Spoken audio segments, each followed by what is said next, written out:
Radio Sucesos 101.7 FM presenta su noticiero Sucesos con Milton Pérez y Verónica Larrea. Un periodismo libre para una democracia plena.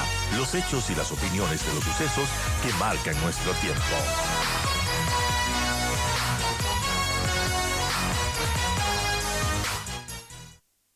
Le doy la bienvenida a Alan Cathay, analista internacional.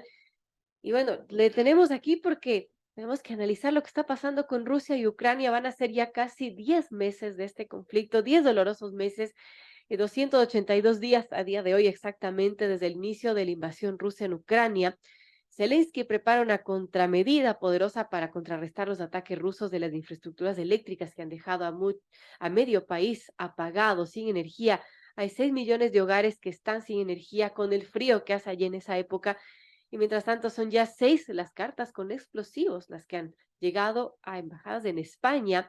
Hoy ha llegado a la embajada de Rusia en Washington, mientras que Biden estaría dispuesto a hablar con Putin si es que éste lanza alguna señal de querer acabar con el conflicto. Mientras tanto, el presidente ruso, Vladimir Putin, ha dicho este viernes al jefe de gobierno alemán, Olaf Scholz, que los ataques masivos de Rusia contra infraestructuras energéticas durante la guerra en Ucrania son necesarias e inevitables, y denunció la postura destructiva a su criterio de Occidente de apoyar al gobierno ucraniano. Recordemos que Scholz pidió a Putin que retire sus tropas para lograr una solución diplomática al conflicto en Ucrania. Una solución que parece no tener un fin cercano. Alan, gracias por estar con nosotros, bienvenido. Y bueno, ya casi 10 meses de este doloroso conflicto que parece estar lejos de acabar. Bienvenido. ¿Qué podemos comentar, actualizar de esta guerra tan absurda para nosotros que lo vemos desde lejos y tan dolorosa para los que estarán por allá?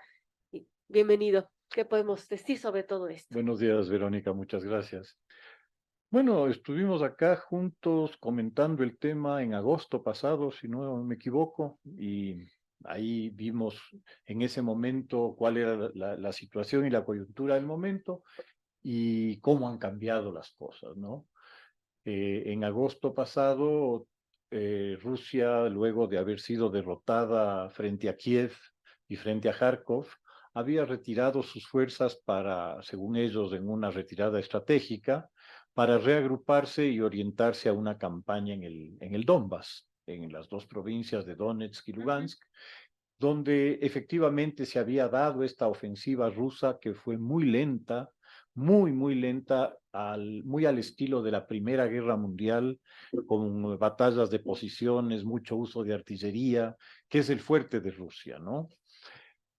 Y para esa fecha, Ucrania había empezado a anunciar una ofensiva para reconquistar Jersón en el sur, y esta ofensiva que anunciaba Zelensky un poco lo hacía presionado por la necesidad de demostrar a sus proveedores occidentales que que las armas que le estaban dando estaban siendo Claro. bien utilizadas, ¿no? Y entonces anunciaba que iban a atacar Jersón y Rusia cayó en la trampa. Curiosamente, la inteligencia rusa se comió el cuento y el ataque en Jersón no se produjo, sino al contrario, se produjo una importante ofensiva ucraniana en el noreste del país, desde Kharkov hacia el norte y hacia el este, y con un éxito inusitado reconquistó una importante área que había tomado Rusia, liberó varias ciudades muy importantes para Rusia en términos de logística, justamente para sus campañas en el Donetsk y en Luhansk, y le puso a Rusia contra las cuerdas, a la defensiva, ¿no? La ofensiva ucraniana arranca el 6 de septiembre, y para el 20 de septiembre Putin está ya convocando a 300,000 reservistas, Claro. lo que da la medida de lo que deben haber sido las pérdidas rusas, ¿no? Porque si él utilizó 180,000 hombres para la ofensiva inicial, ahora convocar a 300,000, obviamente nos está hablando de cuántas bajas ha sufrido, de qué pérdidas ha sufrido, y que las trata de suplir con unos reclutas sin ninguna preparación, que son enviados como carne de cañón al campo de batalla, según los reportes que llegan de propias unidades rusas, que poco menos que se han amotinado, negándose a combatir en unas condiciones absurdas, ¿no? Sin medios, sin equipamiento, sin entrenamiento. Y yo diría que además no, sin comprender bien el motivo de esta invasión. Además, obviamente, toda la propaganda que ha construido, el relato que ha construido Putin alrededor de la agresión a Ucrania, hablando de un proceso de desnazificación en Ucrania, cuando hoy por hoy, sin ninguna duda, Putin es el heredero político del fascismo europeo que hace 100 años marchó sobre Roma, que hace 101 años trató de tomar el poder en Alemania con Hitler sin éxito en 1923, pero que lo conseguiría 10 años más tarde por las urnas. Ese mismo fascismo es el que Putin representa el día de hoy. Ese mismo nacionalismo xenófobo que busca, que con unas ambiciones imperiales, que busca la expansión de su, de su país, la violación absoluta del derecho internacional y de todos los tratados reconocidos por Rusia. Rusia firma con Ucrania un tratado en 1994 en el cual se reconocen absolutamente las fronteras de Ucrania, incluyendo naturalmente el Donetsk y sobre todo Crimea.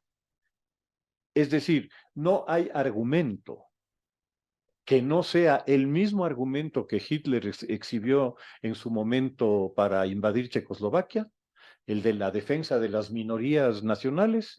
Es el mismo argumento que utiliza Putin hoy para justificar de alguna manera la agresión. Ahora, Alan, con todo este contexto, ¿en qué estado está este conflicto y también qué podemos pensar de esta campaña de intimidación que ha denunciado Ucrania contra las misiones diplomáticas, de estos objetos sospechosos, de estas cartas que han llegado a distintas embajadas? ¿Qué nos dice todo esto? Realmente el tratar de establecer el origen de estos artefactos es muy complicado, ¿no? Uno puede establecer presunciones, ¿no? Es Claro. decir, uno puede suponer cosas, pero esa suposición no es más que eso, ¿no? Yo creo que en el tema, mientras no se establezcan responsabilidades y no se sigan pistas de manera objetiva, este es un tema que puede ser o no ser.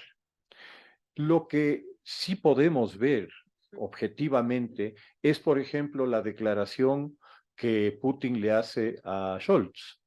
Esa es una declaración absolutamente objetiva y no admite interpretaciones ni Así discusiones. es.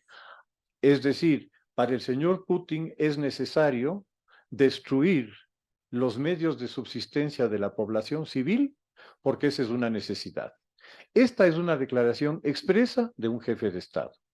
Y eso, según el derecho internacional, es un crimen de guerra.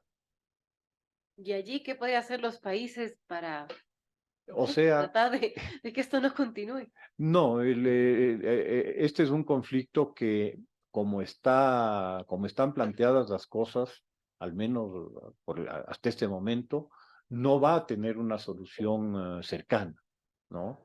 No es que Claro. yo no le veo políticamente a Zelensky en la situación de poder decirle a su pueblo, sí, vamos a perder la mitad de Ucrania o el 20% de Ucrania, además de haber perdido Crimea, para firmar una paz. Políticamente para Zelensky eso podría ser un suicidio. Claro. Y para Putin, reconocer que está siendo derrotado, reconocer que todo su plan de guerra se vino abajo, que no pudo tomar Kiev, que tuvo que retirarse un poco rabo entre piernas de una capital a la que se suponía iba a conquistar en una semana.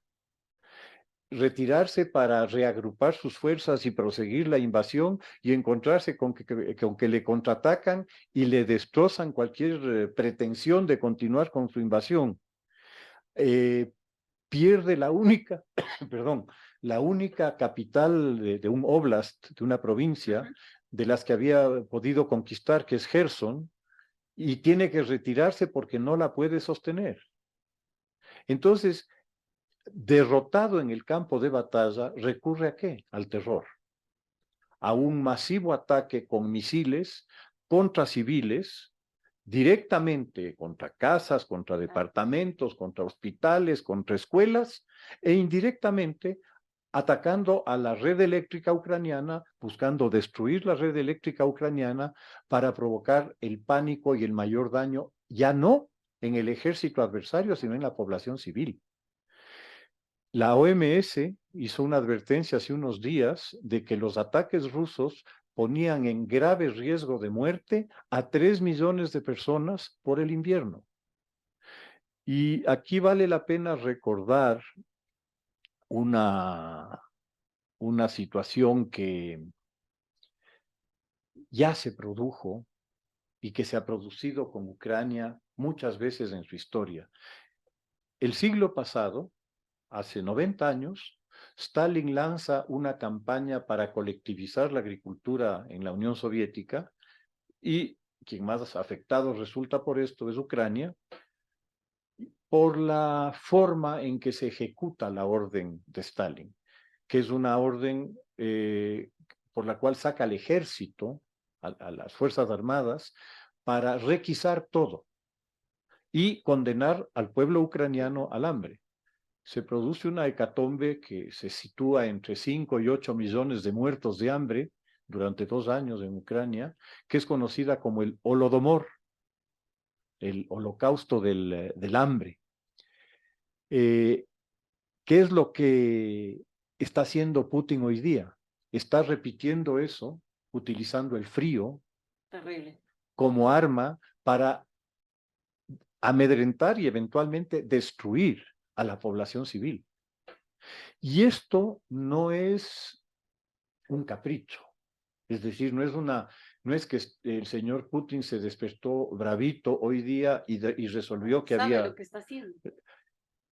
Y solamente deberíamos referirnos a lo que sucedió hace un par de meses, mes y medio, con un presentador de la televisión rusa, DRT, respecto de una entrevista que estaba haciendo a un escritor.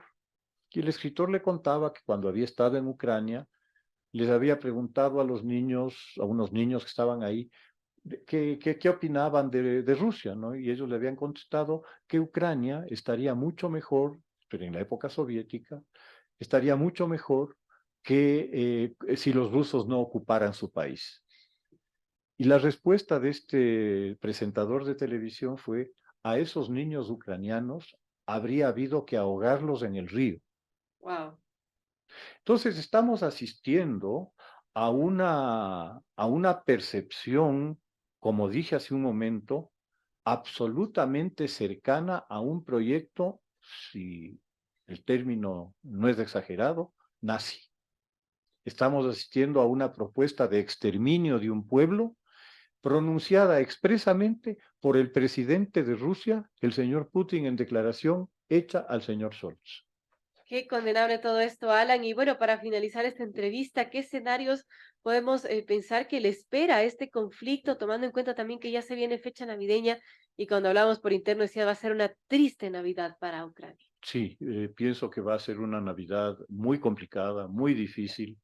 Putin evidentemente está apostando al cansancio, está apostando a que los países europeos y Estados Unidos se cansen de apoyar a Ucrania económica y militarmente, que encuentren que sus privaciones de que no tienen suficiente calefacción en sus casas para pasar el invierno o la calefacción no va a ser todo lo abrigada que ellos quisieran que sea, mientras Ucrania está pagando esta invasión con su sangre, ¿no? Porque es así. Putin lo que espera es que se produzca una disminución de este apoyo o una cesación de este apoyo y que se le obligue a Ucrania a sentarse a negociar la pérdida de esos territorios. Si es que Ucrania es exitosa en una posible campaña invernal que eventualmente podría lanzar con todas las dificultades que esto implica, porque también Putin debe estar confiando en algún general que le funcione. Y como todos le han fracasado, aspira a que el general invierno le funcione, ¿no? Claro. Habrá que ver si es que Ucrania tiene la capacidad de atacar y de continuar su guerra exitosa de recuperación de su país en el invierno. Pero si eso pasa, si eso sucede, eso es empujarle a Putin todavía más contra la pared. Y Putin, no sé yo ya qué grado de seguridad mental tiene. Y me he puesto a pensar qué habría pasado en 1945, arrinconado en el búnker a un Hitler con armas nucleares. Y claro, esa es una preocupación que nos afecta a todos, Por supuesto. porque estaríamos hablando de una hecatombe ya de otra dimensión y de otro carácter. Que Esas Dios son las no quiera que preocupaciones. suceda. Qué complejo, Alan. Gracias por darnos una idea, una dimensión de lo que está sucediendo en Ucrania, ayudar a entender también de este conflicto que nosotros lo tenemos lejos, pero que el dolor es palpable, ¿no? Y ya casi 10 meses de este conflicto tan doloroso. Gracias, Alan Cathay, analista internacional, por estar con nosotros y bueno, seguiremos hablando de esto sin duda para ver cómo se va desarrollando y ojalá resolviendo este conflicto. Muchas